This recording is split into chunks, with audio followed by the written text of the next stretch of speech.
जंगल में बरसात का पहला दिन था। बहुत जोरों से बारिश हो रही थी। सभी पक्षी अपने अपने घोंसलों में आराम से सो रहे थे। उन्हीं में से एक घर था कौवों का।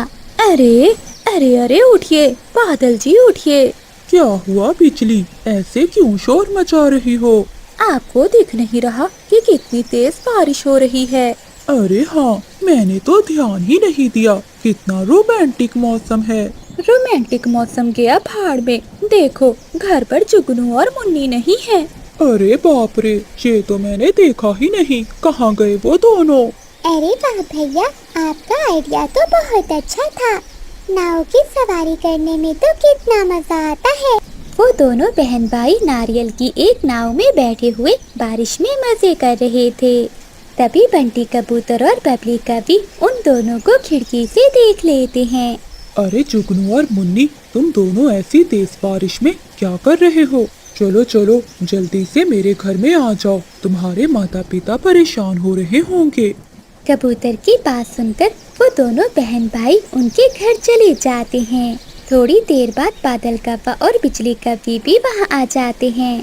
अरे बबली बहन, दरवाजा खोलो। क्या तुमने जुगनू और मुन्नी को देखा है?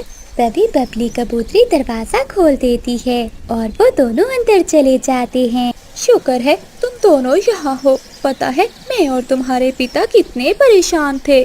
शाम होने पर जब बारिश कम होती है तो सभी पक्षी चील महारानी के दरबार में जमा होते हैं।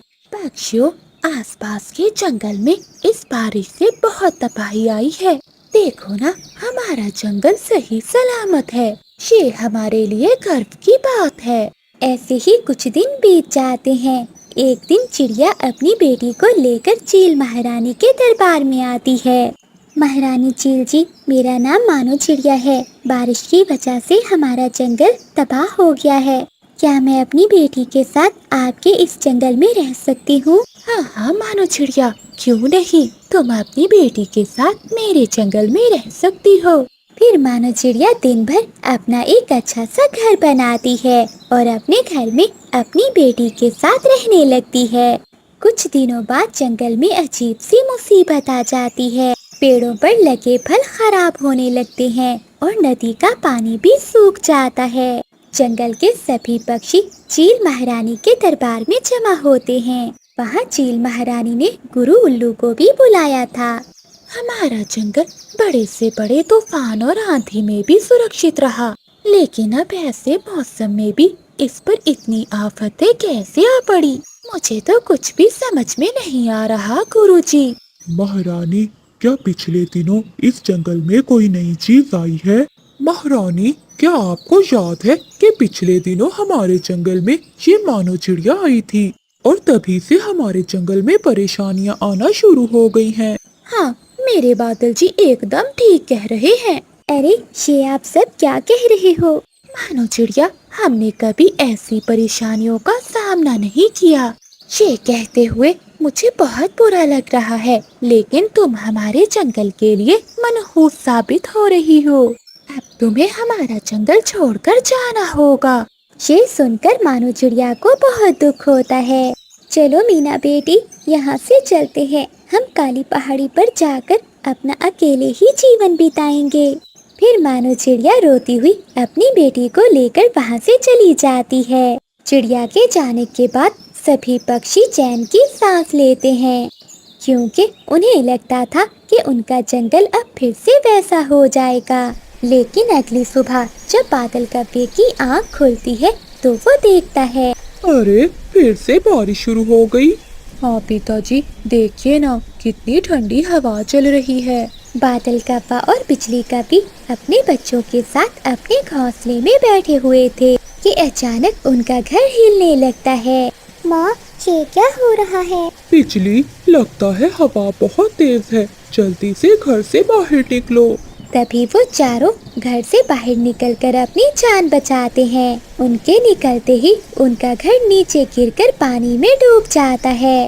बादल जी, बारिश बहुत तेज है, बच्चे बीमार हो जाएंगे। चलो जल्दी से बबली कबूतरी के पास चलते हैं।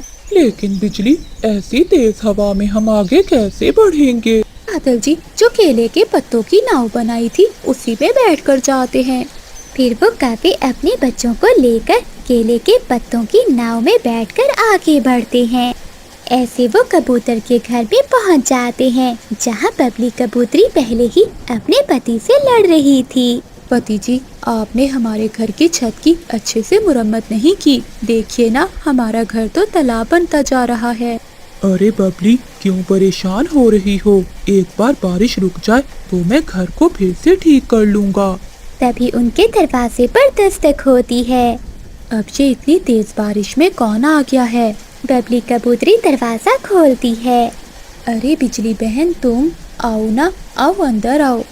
बबली बहन, हमारा आपको परेशान करने का जरा भी इरादा नहीं था, लेकिन हमारा घर तूफान में बह गया है, इसलिए आपके पास आना पड़ा। बिजली बहन, कोई बात नहीं, तुम इस घर में रह सकती हो, लेकिन हमारे घर की छत तो टपक रही है। बबली कबूतरी अभी ऐसा कह ही रही थी कि तेज हवा के झोंके से उनके घर की छत उड़ जाती है। तभी वो सारे पक्षी घर से बाहर निकल आते हैं। अब वो सभी पक्षी केले की पत्तों की नाव में बैठकर चील महारानी के दरबार की तरफ चले जाते हैं और वहाँ जाकर वो सब देखते हैं कि चील महारानी का महल भी पानी में डूब चुका है और वहाँ कई पक्षी भी जमा थे। चील महारानी जी, आप सब भी इसी नाव में आ जाएं।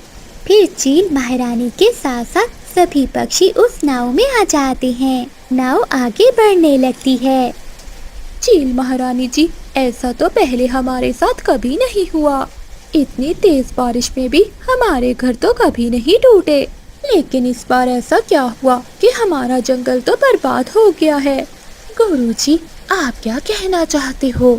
तभी गुरु उल्लू बोलता है, महारानी चील, लगता है मुझसे कोई भूल हो गई है। हम सब उसी का अंजाम भुगत रहे हैं। ये सब कुछ जो हमारे साथ हो रहा है बस इसीलिए कि हमने किसी का दिल दुखाया है। मेरा अनुमान गलत था। हमने मानो चिड़िया को जंगल से निकाल दिया था। लगता है ऊपर वाला हमें उसी की सजा दे रहा है। मुझे लगता है कि ये बारिश मानो चिड़िया के आंसुओं की वजह से हो रही है। जब तक उसकी आंखों से आंसू गिरते रहेंगे, हमारे जंगल में बारिश ऐसे ही बरसती रहेगी। चलो पक्षियों, सब काली पहाड़ी की ओर चलो। फिर वो सभी पक्षी अपनी नाव में काली पहाड़ी की ओर चले जाते हैं। जब वो वहाँ पहुँचते हैं तो वो सब मानो चिड़िया को एक डाल पर बैठा हुआ देखते हैं। चिड़िया रो रही थी। मानो, आप सब मुझे यहाँ से निकालने भी आ गए। क्या ये भी आपके जंगल का हिस्सा है? नहीं मानो चिड़िया, हम सब मिलकर तुम्हें लेने आए हैं। हमसे बहुत बड़ी गलती हो गई थी जो हमने तुम्हें अपने जंगल से निकाल दिया। फिर सभी पक्षी भी मानो चिड़िया से माफी मांगते हैं।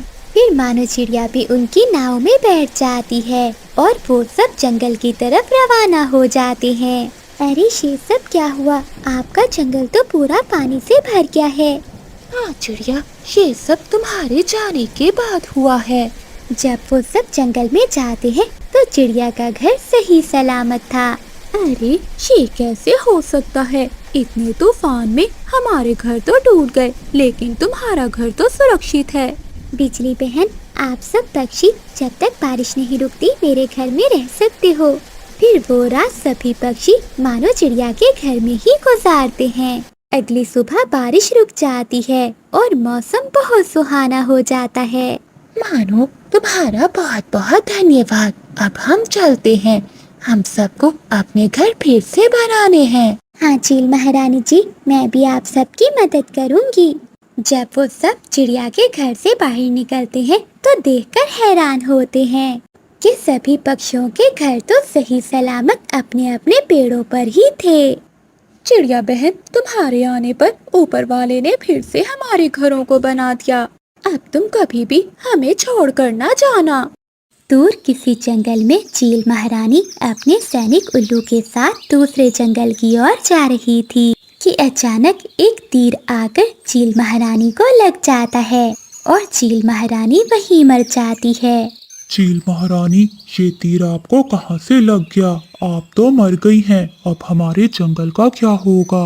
उल्लू सैनिक बहुत उदास हो जाता है और वहाँ से चला जाता है।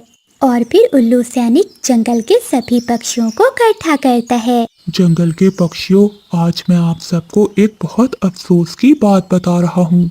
हमारी चील महारानी को आज सफर में एक तीर लग गया है, जिस कारण हमारी चील महारानी मर गई है। अब हमारी जंगल की महारानी तो नहीं रही, लेकिन हमें जंगल का कोई ना कोई महाराज तो ढूंढना ही होगा। चिड़िया बहन, अब क्या होगा हमारे जंगल का? चील महारानी तो बहुत अच्छी थी, उन्होंने हमारे जंगल को कितने अच्छे से संभाला हुआ था। हाँ तोते यार, अब क्या कर सकते हैं, होने को भला कौन टाल सकता है। देखो पक्षियों, आज के 2 दिन बाद हम फिर से यहीं इकट्ठे होंगे और आप सब में से किसी को हम अपना नया महाराज बनाएंगे। जो भी पक्षी इस जंगल का नया महाराज बनना चाहता है वो आगे आ जाए। महारानी चील के मरने का सुनकर बादल कव्वा तो बहुत खुश होता है, क्योंकि कव्वे का बहुत पुराना सपना था कि वो जंगल का महाराज बने। उल्लू सैनिक के कहने पर बादल कव्वा और बंटी कबूतर आगे बढ़ते हैं। तो फिर तय रहा पक्षियों, आज से 2 दिन बाद हम इस बादल कव्वे या बंटी कबूतर को अपना नया महाराज बनाएंगे। आप सब पक्षियों का जो भी फैसला होगा हम वो मानकर अपने जंगल का राजा उसे ही बनाएंगे। फिर बादल कव्वा अपने घोंसले में चला जाता है। अरे वाह वाह, कितने सालों का सपना अब मेरा पूरा होगा। वो महारानी चील तो मर गई है, अब मैं ही इस जंगल का नया महाराज बनूंगा। अगर सब पक्षियों ने उस कबूतर को महाराज बना दिया तो मेरा सपना टूट जाएगा। मुझे कुछ ऐसा करना होगा जिससे जंगल के सभी पक्षी मुझे ही महाराज बनाएं। बादल कव्वा थोड़ी देर सोचता है। हाँ, अगर मैं सभी पक्षियों को भोजन का लालच दूं तो वो मुझे महाराज जरूर बनाएंगे। जंगल में तो बहुत सारे पक्षी हैं, मुझे सभी को भोजन देना होगा, लेकिन इतना सारा भोजन मैं कहाँ से लाऊंगा। हाँ, मानो चिड़िया तो अपनी फसल बेचती है, उसका तो बहुत बड़ा गंदम का खेत है। मैं जाता हूँ चिड़िया के पास और उसी से अनाज खरीदता हूँ। फिर बादल कव्वा मानो चिड़िया के पास जाता है। जंगल का कोई भी पक्षी अब मेरे पास आकर मेरा अनाज नहीं खरीदता। मेरे पास तो बहुत सारी फसल है, अगर कोई पक्षी भी मेरी फसल ना खरीदने आया तो मेरी फसल तो खराब हो जाएगी और मुझे बहुत नुकसान होगा। तभी बादल कव्वा चिड़िया के पास आता है। चिड़िया बहन, तुम्हारे पास अनाज तो होगा? हाँ हाँ बादल भैया, मेरे पास ढेर सारा अनाज है। आप बताइए आपको कितना चाहिए? चिड़िया, तुम्हारे खेत में जो भी अनाज है वो सारा मुझे दे दो। क्या बादल भैया, आपको सारा अनाज चाहिए? लेकिन आप इतने सारे अनाज का क्या करेंगे? अगर मैंने चिड़िया को बता दिया कि मैं ये सारा अनाज पक्षियों में बांटने वाला हूँ और उसके बदले में पक्षियों से वोट लेने वाला हूँ, तो ये मानो चिड़िया कभी भी मुझे अनाज नहीं देगी। मानो बहन, वो मेरे चाचा जी है ना, उन्हें चाहिए ये सारा अनाज, इसलिए मैं तुमसे लेने आया था। ठीक है बादल भैया, मैं आपको अपना सारा अनाज दे दूंगी, लेकिन इसके बदले में तुम्हें मुझे पेड़ पर एक बना हुआ घर देना होगा। इसी बदले में मैं तुम्हें ये सारा अनाज दे दूंगी। अब मैं चिड़िया को एक पेड़ कहाँ से ला कर दूं जिसके ऊपर बना हुआ घर हो। हाँ, एक काम करता हूँ, मैं अपना पेड़ ही चिड़िया को दे देता हूँ। मेरे पेड़ पर तो बहुत सुंदर घर बना हुआ है। वैसे भी मैं तो अब महाराज बनने वाला हूँ, मैं थोड़ी ना इस छोटे घर में रहूंगा। चिड़िया बहन, मैं तुम्हें अपना पेड़ दे दूंगा। तुम्हें तो पता है कि मेरे पेड़ पर कितना सुंदर घर है। फिर मानो चिड़िया मान जाती है और अपना पूरा खेत बादल कव्वे को दे देती है। फिर बादल कव्वा अनाज की टोकरी भरकर पक्षियों के पास जाता है। बुलबुल बहन, ये लो अनाज, ये अनाज तुम्हारा हुआ। और हाँ, तुम इस अनाज के बदले में मुझे जंगल का नया महाराज बनाओगी। परंतु बादल, तुमने तो जंगल में बहुत बुरे बुरे काम किए हैं, हम तुम्हें कैसे महाराज बना दें? देखो बुलबुल, अगर तुम्हें ये अनाज चाहिए तो मुझे वोट देना ही होगा, वरना मैं अपना अनाज लेकर चला जाता हूँ।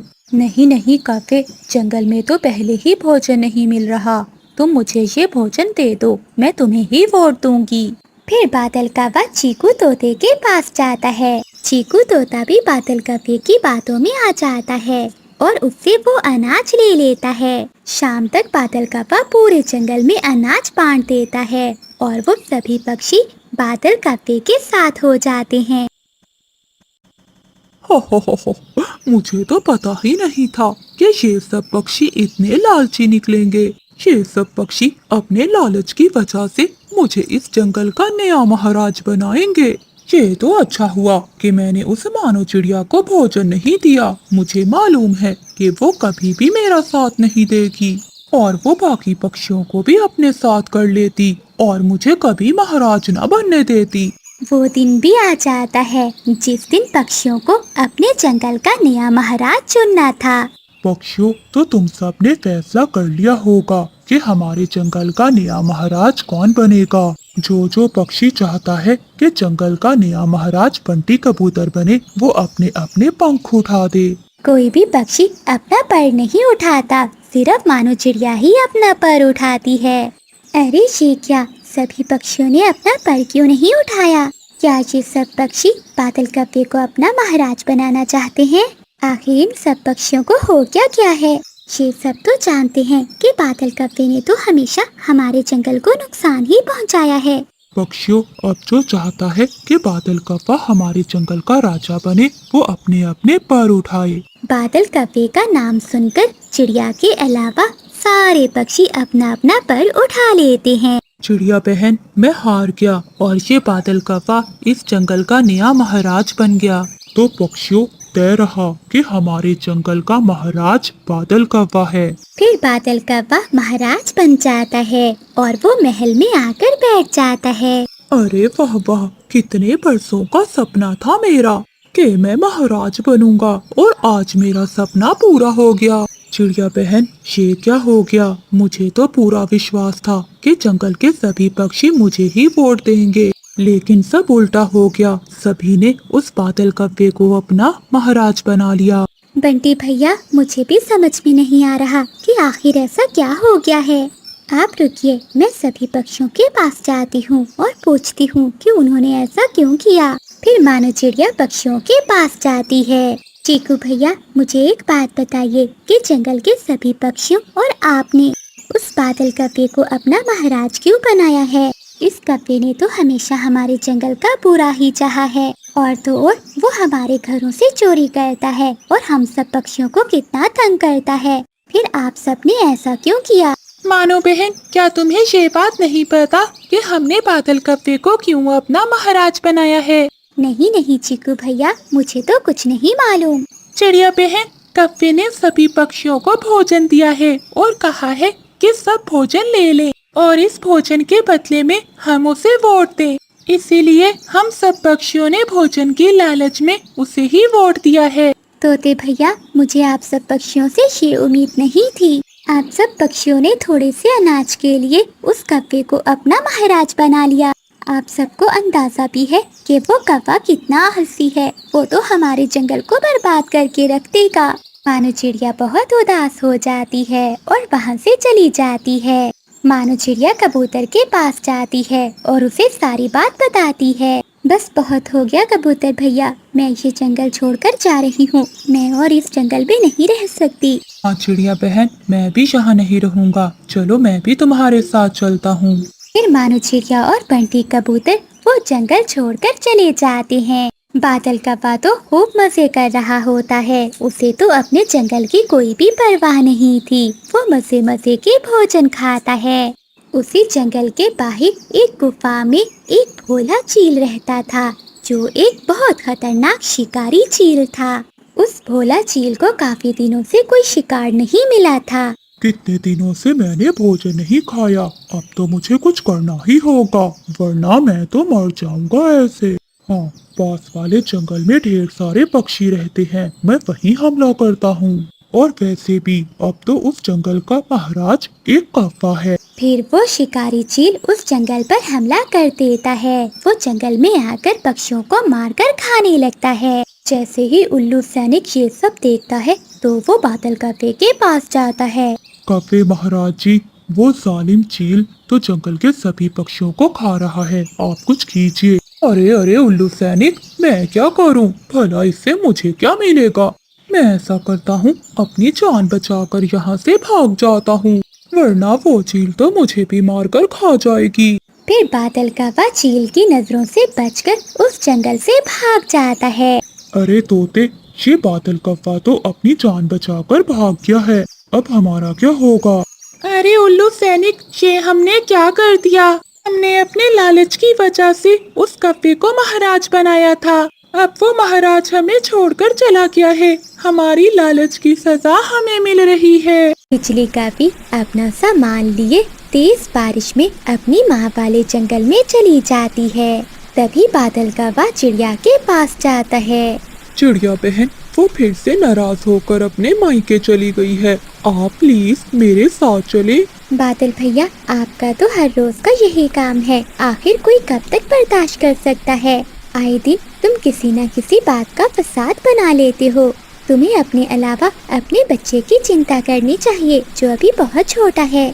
मुझे बस गुस्सा आ गया था, इसलिए मैंने 2 डंडे लगा दिए। इसी बात से नाराज होकर वो अपने मायके चली गई। बच्चा कहाँ है तुम्हारा? वो घर में ही है, इसी बात की तो ज्यादा चिंता है। तुम प्लीज मेरे साथ चलो।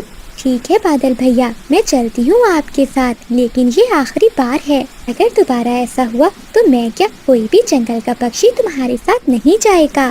तभी मानो चिड़िया और बादल कौवा भी बारिश में गोरी कौवी के पीछे पीछे उसके मायके चले जाते हैं।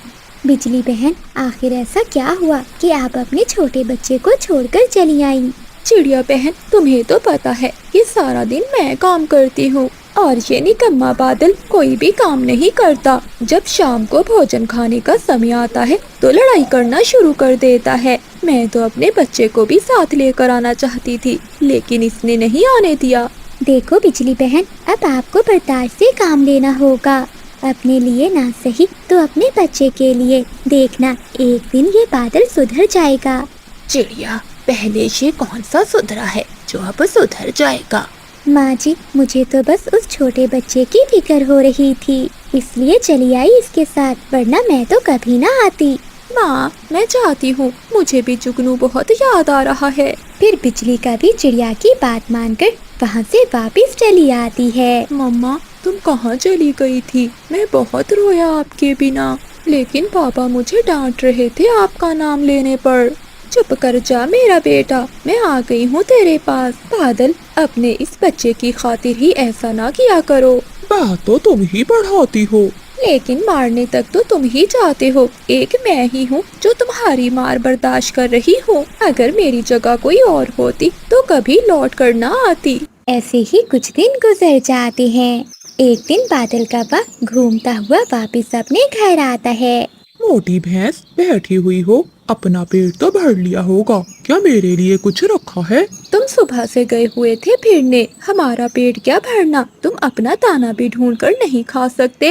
मेरे पास 2 ही दाने थे, जो मैंने एक चुगनू को खिला दिया और एक खुद खा लिया। इसी बात पर बादल कौवे को फिर से गुस्सा आ जाता है और वो डंडा उठाकर फिर से बिजली कौवी को मारने लगता है। बिजली कौवी रोती हुई चिड़िया के पास चली जाती है। क्या हुआ बिजली बहन, आप क्यों रो रही हैं? चिड़िया बहन, आज फिर उस कौवे ने मुझे मारा। अब मैं वापिस अकेली वहाँ नहीं जा सकती। तुम मेरे साथ चलो और सभी पक्षियों को भी लेकर चलो और मेरा जुगनू मुझे लेकर दो। मैं अब उस जालिम कौवे के साथ नहीं रह सकती। देख लो बिजली बहन, क्या आप अकेले अपने बच्चे को पाल पाओगी? चिड़िया, पहले भी तो मैं अपने बच्चे को अकेले ही पाल रही हूँ और मार भी खा रही हूँ। मैं अपने बच्चे की खातिर हर दुख सह लूंगी, लेकिन अब उस कौवे के साथ नहीं रहूंगी। ठीक है बिजली बहन, आप चलो, मैं तोते और कबूतर को लेकर आती हूँ। फिर मानो चिड़िया सबको लेकर कौवे के घर जाती है। बादल कौवे, कुछ शर्म करो, एक तो तुम काम नहीं करते और हर समय अपनी पत्नी को मारते हो। मैं जवान हूँ और सब काम कर सकता हूँ, लेकिन इस मनहूस को देखकर मुझे गुस्सा आ जाता है। मैं इसकी वजह से कुछ भी कर नहीं लाता। हम सब पक्षियों ने मिलकर फैसला किया है कि जुगनू अब अपनी माँ के साथ ही रहेगा। हाँ, ले जाइए मनहूस, मैं भी नहीं रखना चाहता ये बच्चा। मुझे नहीं चाहिए ये संतान, ले जा और दफा हो जा मेरे घर से। अब मैं तुम्हें मनाने कभी नहीं आऊँगा। मैं जा रही हूँ। तुम्हें अभी अपने परिवार की जरूरत नहीं है ना? तो देख लेना, एक ना एक दिन तुम जरूर पछताओगे। जब तुम्हारे पंखों में ताकत नहीं होगी तो तुम्हें अपनी संतान की याद आएगी। दोस्तों, मुझसे कोई गलती हुई तो मुझे माफ करना। मैं अब कभी दोबारा इस जंगल में लौट कर नहीं आऊंगी। चिड़िया बहन, तुम्हारा धन्यवाद जो तुमने हर मुश्किल समय में मेरा साथ दिया। फिर बिजली कभी अपने बेटे जुगनू को लेकर अपने मायके की ओर चली जाती है। क्या हुआ? तुम सब यहाँ क्यों जमा हो? बिजली, तुम्हारी माँ मर गई है। क्या मेरी माँ भी मुझे छोड़कर चली गई? अब मैं किसके सहारे अपनी जिंदगी गुजारूंगी? मम्मा, आप चिंता ना करें, मैं बड़े होके आपके सारे दुख मिटा दूंगा। जीता रहे मेरा बेटा, अब तू ही तो मेरा सहारा है। फिर बिजली कभी अपनी माँ के घर में ही अपनी नई जिंदगी की शुरुआत करती है। ऐसे ही कुछ समय बीत जाता है और फिर जुगनू का भी उड़ना सीख लेता है। वह अपनी माँ से भी ज्यादा तेज उड़ता था और वो अब बड़ा हो चुका था। मम्मा, आप ना रोया करें, अब आपका बेटा बड़ा हो गया है। हाँ बेटे, अब मेरे सारे दुख मिट गए। मेरा गुजरा हुआ समय मुझे भूल गया है। अब मेरे सामने तुम हो और तुम्हारी खुशियाँ हैं। जुगनू काबा हर रोज अपनी माँ के लिए तरह तरह के फल ढूंढ कर लाता और अपनी माँ का बहुत ख्याल रखता था। उधर बादल काबा भी अब बूढ़ा हो चुका था। एक रात वो जब सोकर उठता है तो उसका पंख नहीं हिलता। ये क्या हो गया? मेरा ये पंख मेरा साथ क्यों नहीं दे रहा? वो अपने घोंसले से उठने की बहुत कोशिश करता है लेकिन वो उठ नहीं पाता। कबूतर घर के बाहर से गुजर रहा था तो बादल काबा उसे आवाज लगाता है। कबूतर, चिड़िया से कहना कि एक बार मेरी बात सुन कर जाए। मुझसे उड़ा नहीं जाता, नहीं तो मैं खुद चला जाता। ये कह काव्य, मैं वहीं जा रहा हूँ, मैं बता दूंगा चिड़िया को। अब तुम अकेले ही सड़ते रहो इस घोंसले में। अगर जवानी में अपने परिवार की रक्षा की होती तो आज तुम्हारे पास रौनकें होती। देखना, जब मैं अपने घर जाऊंगा तो मेरे बच्चे मेरे लिए तरह तरह के फल लेकर आएंगे। सभी पक्षी अपने अपने घरों में मजे की जिंदगी गुजार रहे हैं। एक तुम ही हो काव्य जो अपने किए की सजा भुगत रहे हो। फिर कबूतर काव्य को ऐसी बातें सुनाकर वहाँ से चला जाता है। तुम सच्चे हो कबूतर, कुछ गलतियाँ ऐसी हो जाती हैं जिनकी सजा सारी जिंदगी भुगतना पड़ती है। चिड़िया बहन, मैं नदी से पानी पीकर आ रहा था। रास्ते में मुझे कफे ने आवाज दी। वो बहुत बीमार है और तुम्हें बुला रहा है।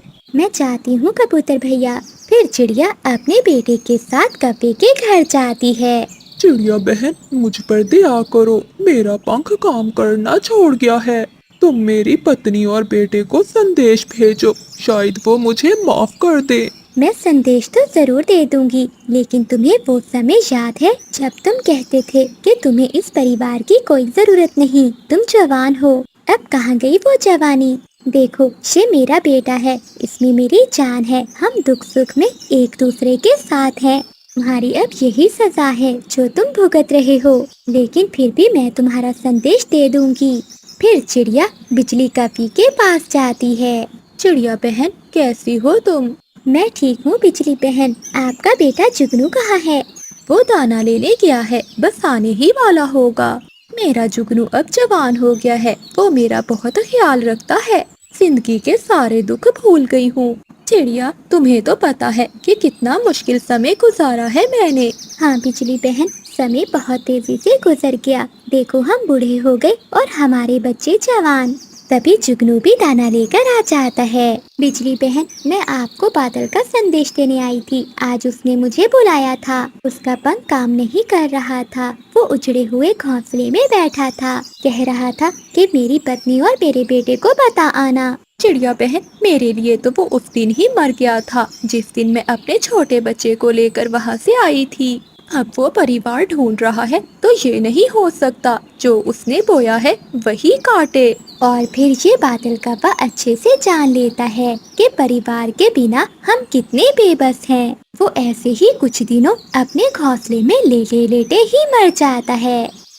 आसमान पर गहरे बादल छाए हुए थे। बादल काबा चिड़िया के घर जाता है।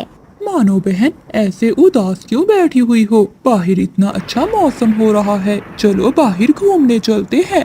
नहीं बादल भैया, मेरे अंडे होने ही वाले हैं और मैं बहुत परेशान हूँ। मानो बहन, ये तो खुशी की बात है, तुम्हें काहे की परेशानी? वो बादल भैया, आपको तो पता है कि मेरा घर कितना पुराना है। अगर बरसात हो गई तो मेरा घर तो फौरन से टूट जाएगा। आप ही बताएं कि मैं अब क्या करूं? मेरी तो तबीयत भी ठीक नहीं है।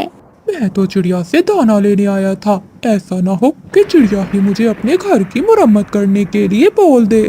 अच्छा चिड़िया, अब मैं चलता हूँ, मुझे एक जरूरी काम याद आ गया है। फिर बादल का बाप वहाँ से चला जाता है। वो रात तो गुजर जाती है। अगली सुबह होने के साथ ही बारिश भी शुरू हो जाती है। बारिश के साथ साथ तेज तूफान भी था, जिससे चिड़िया का घर तो जोर जोर से हिलने लगता है।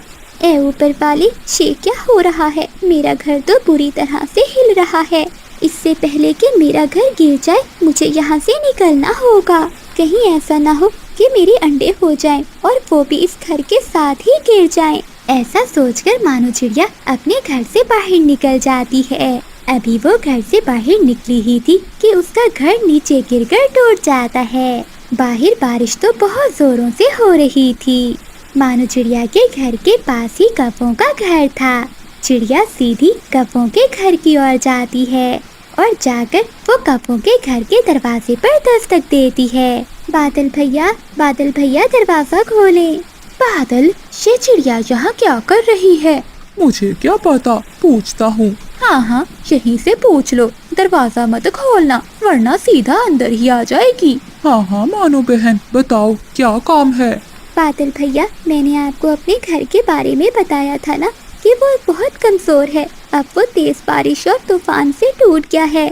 बादल भैया, मेरे अंडे भी होने वाले हैं। आप प्लीज मुझे अपने घर में आने दें। सुन लो बादल, अगर इस समय उस चिड़िया को अपने घर में आने दिया तो वो यही अंडे दे देगी और फिर जब तक अंडों से बच्चे बाहर नहीं आएंगे वो यहाँ से हिलेगी नहीं। कोई बहाना बना दो, मगर इस चिड़िया को मैं अपने घर में नहीं आने दूंगी। हाँ पिछली। मानो बहन, मैं तुम्हें घर में आ तो लेने देता, लेकिन क्या करूँ? पिछली का सारा मायका मेरे घर में आया हुआ है। मैंने पहले ही उन्हें बहुत मुश्किल से संभाला हुआ है। अब मैं तुम्हें यहाँ कैसे रखूँगा? तुम ऐसा करो कि आज किसी और पक्षी के घर चली जाओ। चिड़िया कौवे की बात सुनकर बहुत उदास होती है और वो सीधी बंटी कबूतर के घर चली जाती है। कबूतर के दरवाजे पर दस्तक देती है। कबूतर भी दरवाजा खोल देता है। मानो बहन, तुम इस समय यहाँ? क्या हुआ? कबूतर भैया, मैं बहुत मुश्किल पे हूँ, आप मेरी मदद करो। मेरे अंडे भी होने वाले हैं। मेरा घर बारिश से टूट गया है। आप मुझे अपने घर में आने दें।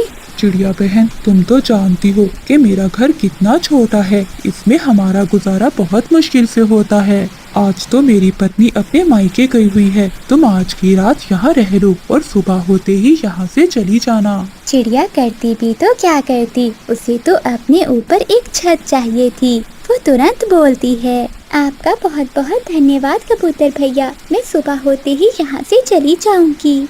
और फिर मानो चिड़िया कबूतर के घर में चली जाती है। वो बहुत भीग चुकी थी। घर सच में किसी नेमत से कम नहीं होता।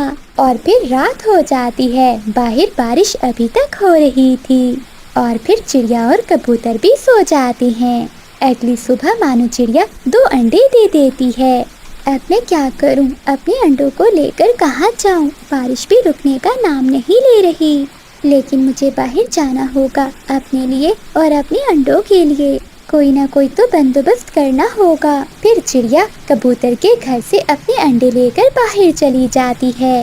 वो इधर उधर देखती है कि वो कहाँ अपना घर बनाए। तभी चिड़िया की नजर सामने एक पेड़ की खोखर में जाती है। मैं क्यों ना इस पेड़ की खोखर में ही अपना घोंसला बना लूं।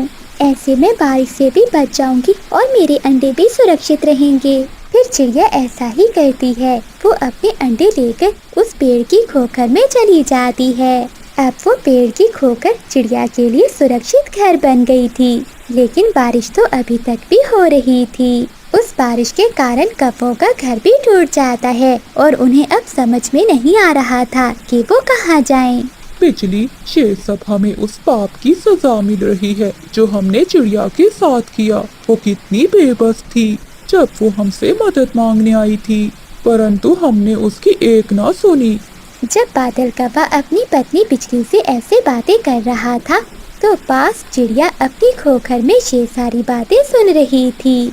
बादल भैया, आप बिजली बहन को लेकर यहाँ आ जाइए। देखिए ये खोखर कितनी सुरक्षित है। फिर वो दोनों उस पेड़ की खोखर में चले जाते हैं। हमें माफ कर दो चिड़िया बहन, बादल को मदद ना करने के लिए मैंने ही कहा था। बिजली बहन, आपको माफी मांगने की कोई जरूरत नहीं। जो भी होता है अच्छे के लिए ही होता है। इस तरह वो दोनों पति पत्नी चिड़िया से बहुत शर्मिंदा थे।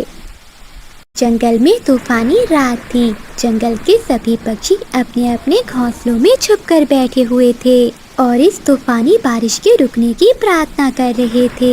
इसी तूफानी बारिश के बीच में एक ऐसा परिवार भी था जो सभी पक्षियों से ज्यादा घबराया हुआ था। मानो बस आज की रात किसी तरह से बीत जाए।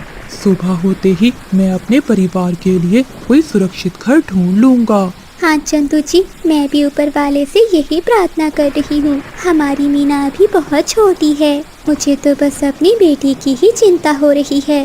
बार बार हमारा घोंसला हिल रहा है, कहीं हमारा घोंसला पेड़ से नीचे ना गिर जाए। चिड़िया की चिंता ठीक साबित होती है। थोड़ी ही देर में उनका घोंसला नीचे गिरकर टूट जाता है। मानो चिड़िया और चंदू चिड़ा किसी तरह से अपनी बेटी को तो बचा लेते हैं, लेकिन घोंसला ऊंचाई से गिरने की वजह से उन दोनों की मृत्यु हो जाती है। अपने माता पिता को ऐसी हालत में देखकर नन्ही मीना फूट फूट कर रोने लगती है। मीना के रोने की आवाज सुनकर कबूतर और कबूतरी वहाँ आते हैं और उसे चुप करा के अपने घोंसले में ले जाते हैं। मीना बेटा, तुम अभी बहुत छोटी हो, इसलिए बारिश रुकने तक तुम मेरे घोंसले में ही रह सकती हो। उसके बाद तुम अपना इंतजाम कर लेना। वो कबूतर और कबूतरी अच्छे पक्षी थे। अनाथ हुई मीना को वो अपनी बेटी की तरह ही पालते हैं। कुछ ही महीनों में मीना बड़ी हो गई थी। अब वो अपने लिए भोजन लाने लगी थी। वो कबूतर और कबूतरी पर बोझ नहीं बनना चाहती थी, इसलिए वो सुबह सवेरे दाना लेने चली जाती थी। देखते ही देखते साल बीत जाता है। जंगल में फिर से बारिशें शुरू हो जाती हैं। मीना चिड़िया ने अब कबूतर और कबूतरी के बगैर जीना सीख लिया था, लेकिन पहली बारिश देखकर वो बहुत डरी हुई थी। वो एक पेड़ की डाल पर बैठी हुई थी कि तभी कबूतर वहाँ आता है। मीना, तुम यहाँ पत्तों में कब तक छुपी बैठी रहोगी? जाओ अपने लिए एक घर बना लो। बंटी मामा, मैं अपना घर कैसे बनाऊंगी? मेरे मामा बाबा का घर तो तूफान में टूट गया था। मैं अकेली अब अपना घर कैसे बनाऊंगी? देखो बेटी, पक्का ना सही तो कच्चा बना लो। अगर ऐसे बारिश में भीगती रही तो बीमार हो जाओगी। हाँ, ठंड तो मुझे बहुत लग रही है और ये बादलों की आवाज़ सुनकर तो मेरी जान निकली जा रही है। अब अच्छा यही होगा, मुझे खुद ही अपने लिए एक घर बनाना होगा। अगले दिन से ही मीना चिड़िया तिनके लाकर अपना घर बनाना शुरू करती है। बादल कौवा और बिजली कौवी ये देखकर चिढ़ जाते हैं। बादल जी देख लो, कर लो बात। अब ये भिखारी चिड़िया भी हमारे पड़ोस में घर बनाकर रहेगी। हमारे पक्के घरों के बीच में ये चिड़िया का कच्चा घर कितना बुरा लग रहा है। चलिए, चाहे जो भी हो जाए, हम इस चिड़िया का घर यहाँ नहीं बनने देंगे। तभी बादल कौवा और बिजली कौवी मिलकर एक योजना बनाते हैं। बादल जी, आज तो बहुत मजा आ गया। कितने मजे के मीठे मीठे आम खाए हैं। रोज ऐसे मीठे मीठे आम मिल जाए तो मजा ही आ जाए। वो बुलबुल तो आज पूरे जंगल को मुफ्त में आम खिला रही है। बिजली कौवी की बात सुनकर मीना चिड़िया उनकी बातों में आ जाती है और आम खाने के लिए बुलबुल के बागीचे में चली जाती है। बादल जी जल्दी करो, इससे पहले कि वो मीना लौट आए उसका घोंसला गिरा दो। फिर बादल कौवा मीना का घोंसला नीचे गिराकर तोड़ देता है। उधर मीना चिड़िया बुलबुल के बागीचे में जाकर आम खाने लगती है, लेकिन बुलबुल उसे देखकर शोर मचा देती है। अरे अरे देखो तो, ये चिड़िया मेरे बाग में आम खा रही है। देखने में तो कितनी भोली है, लेकिन काम तो देखो इसके चोरों वाले हैं। बुलबुल का शोर सुनकर सभी पक्षी वहाँ आ जाते हैं। आप शोर क्यों मचा रही हैं बुलबुल काकी? मैंने ऐसा क्या किया है? अच्छा, एक तो मेरे बागीचे से आम चुरा कर खा रही है और ऊपर से पूछ रही है कि मेरी गलती क्या है। अरे काकी, ये आप क्या कह रही हैं? मुझे तो बिजली आंटी ने कहा कि आप आम की दावत दे रही हैं, इसलिए मैं यहाँ चली आई। आप ही बताएं, क्या कभी मैंने आपके बागीचे से चोरी की है? हाय हाय, देखो कैसा जमाना आ गया, एक तो चोरी, ऊपर से सीना चोरी। खुद बैठी आम खा रही है और बदनाम मुझे कर रही है। बिजली आंटी, आप झूठ क्यों बोल रही हैं? कोई भी पक्षी मीना चिड़िया का विश्वास नहीं करता और मीना रोती हुई वहाँ से चली जाती है। जब वो अपने घोंसले के पास जाती है तो अपने घोंसले को नीचे टूटा हुआ देखकर हैरान होती है। ऐ ऊपर वाले, मेरा घर किसने तोड़ दिया है? मैंने भला किसी का क्या बिगाड़ा था? अब मुझे फिर से बारिश और तूफान में ऐसे ही रात बितानी होगी। मीना बैठी ऐसे रो रही थी, तभी बिजली कवि और बादल कव्वा हंसते हुए वहाँ आते हैं। बादल जी, ये तो बहुत भोली है, हमने कितनी आसानी से इसे अपनी जाल में फंसा लिया और ये फंस भी गई। बिजली आंटी, अगर आज मेरे भी माता पिता होते तो मैं भी आपकी तरह बड़े घर में रह रही होती। आप सब मुझे क्यों तंग कर रहे हैं? क्यों हर समय मेरा मजाक बनाते हो? मैं तो आप सबके साथ मिलकर रहना चाहती हूँ। मीना की बातें सुनकर बिजली और बादल वहाँ से चले जाते हैं। वो रात मीना चिड़िया बारिश में ही गुजारती है। एक दिन मीना चिड़िया भोजन की खोज में बस्ती की ओर जाती है। तभी उसे मिट्टी के बर्तन बनाने वाला एक इंसान दिखाई देता है। अरे, ये तो कितने सुंदर बर्तन हैं। अगर ये लोग मिट्टी से बर्तन बना सकते हैं तो क्या मिट्टी से घर नहीं बन सकता? अगर मेरा भी एक मिट्टी का घर होता तो कितना अच्छा होता। हाँ, अगर मेरा घर सुंदर होगा तो सभी पक्षी मुझसे दोस्ती करेंगे। फिर मीना चिड़िया अपने चोंच में थोड़ी थोड़ी मिट्टी लाकर अपने पेड़ पर जमा करती है। मिट्टी तो मैं ले आई हूँ, लेकिन ये बदमाश पक्षी फिर से मेरा घर ना तोड़ दे। मुझे कुछ भी समझ में नहीं आ रहा कि मैं क्या करूँ। तभी कबूतर वहाँ आता है। अरे मीना, किस चिंता में बैठी हो? तुमने अभी तक अपना घर नहीं बनाया? क्या बताऊँ बंटी मामा, मैंने तिनका तिनका इकट्ठा कर कर